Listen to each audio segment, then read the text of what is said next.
Ce tableau, exposé au Centre Georges Pompidou à Paris, représente le comte Saint-Genoix d'Annecourt, un aristocrate viennois mondain. Peint en 1927 par l'Allemand Christian Schad, il montre à ses côtés la baronne Glaser, compagne des virées nocturnes du comte.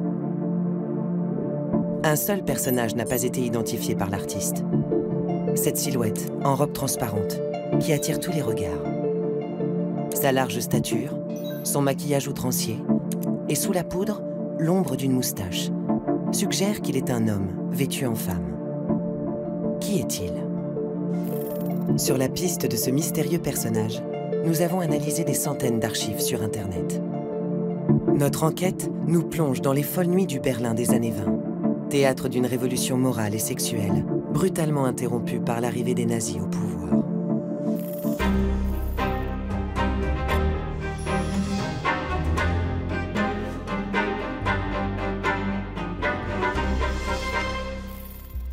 Dans cet article paru en 1997, un journaliste du New Yorker publie des notes personnelles du peintre Christian Schad, mort 15 ans plus tôt, qui nous donnent des informations sur l'identité de notre personnage. Il s'agit, selon le peintre, d'un célèbre travesti du club L'Eldorado, à Berlin. Sur le site du Centre Pompidou, dans ce numéro des cahiers du Musée national d'art moderne, d'autres notes du peintre indiquent qu'il l'a côtoyé.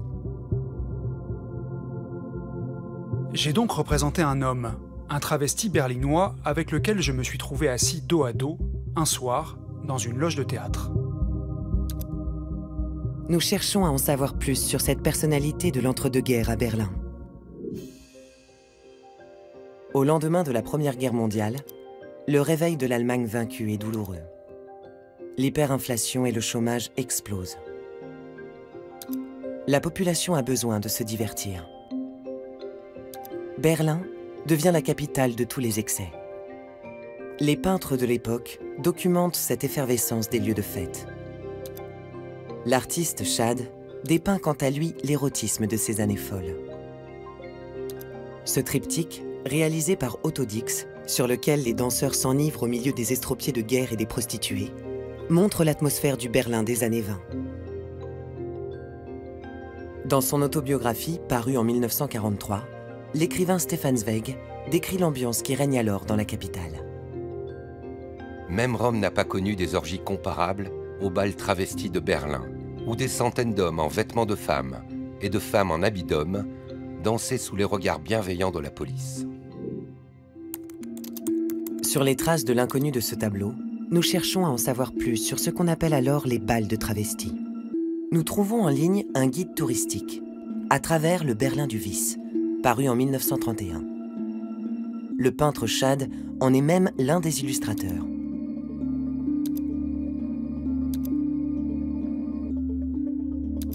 L'ouvrage recense plus d'une centaine d'établissements nocturnes,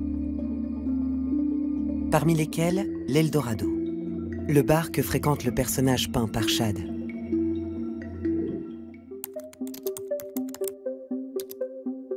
Dans les archives fédérales allemandes, cette photo prise en 1932 dévoile la devise de l'Eldorado.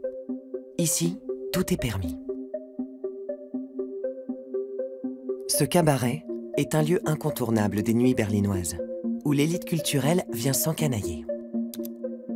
Ce tableau d'Otto Dix, peint en 1927, intitulé Eldorado, atteste de la renommée de ce cabaret. Dans son autobiographie, un journaliste anglais révèle que parmi ses habitués, l'Eldorado compte Ernst Röhm, le chef des SA, l'aile paramilitaire du parti nazi. Nous sommes allés à l'Eldorado.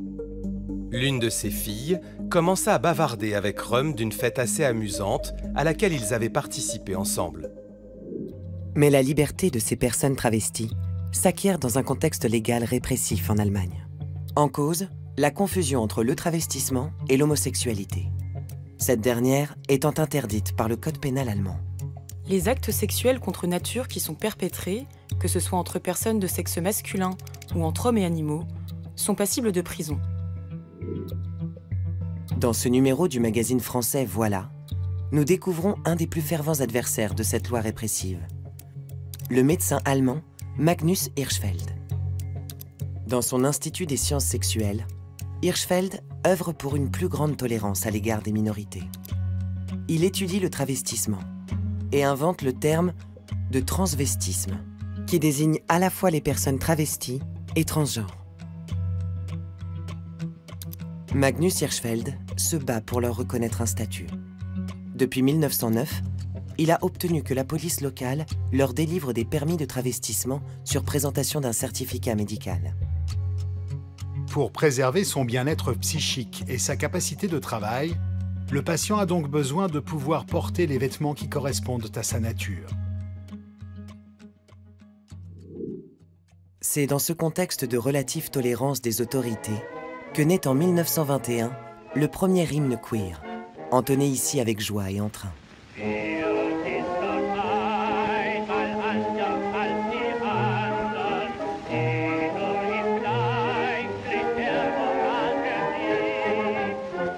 Avec cette chanson, le plus grand compositeur de musique de cabaret de l'époque rend hommage à son ami, Magnus Hirschfeld. Ici, Magnus Hirschfeld est entouré de 2 personnes travesties. Mais c'est cette autre photo qui relance notre enquête. Il s'agit d'un groupe d'habitués de l'Eldorado.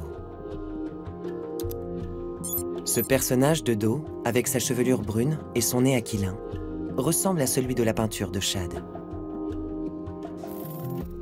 Grâce à un logiciel d'intelligence artificielle, nous le comparons au personnage peint par Chad. Les 2 images sont similaires à plus de 80%. Le résultat confirme notre intuition, qu'il pourrait être la personne qui a inspiré Chad. À la recherche de l'identité du personnage de la photo, nous découvrons cet ouvrage, paru en 1930, dans lequel un journaliste français mentionne le nom de scène de célébrités de l'Eldorado. Hansi Sturm, un solide gaillard d'1,80 m. Muguette de Paris, une brunette aux yeux pervenches, il y en a comme ça des douzaines. Nous recherchons leurs photos pour les comparer avec la nôtre. Hansi Sturm, la plus célèbre personne travestie selon la presse de l'époque. Elle ne ressemble pas à la photo. Parmi les autres grands noms du cabaret, Muguette, Barbette, Vicky Hardy ou encore Egon Wüst. Pas de ressemblance avec la photo. Dès 1932, l'époque n'est plus à la fête. Avec la montée du nazisme, la persécution des homosexuels et des personnes travesties s'accentue. L'Eldorado ferme brutalement ses portes. Les personnes travesties retrouvent la clandestinité. L'Eldorado est alors réquisitionné par le parti nazi et transformé en local électoral.